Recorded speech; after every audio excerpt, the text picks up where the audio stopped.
प्रणाम मिथिला। आइ हम अर्चना झा अहाँ सबके सुना बजा रहल छी एकटा बहुत सुंदर कोबर। लाल रंग कोबर गुलाब रंग है मोरा, हरा रंग कोबर ताही में ओछावल सासु, सब रंग पटिया सब रंग फूल चिड़िया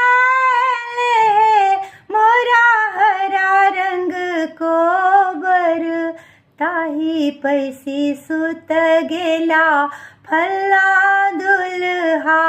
अब सुबह सुतन संग साथ है मोरा, हरा रंग कोबर घूरी सुतु फिरू सुत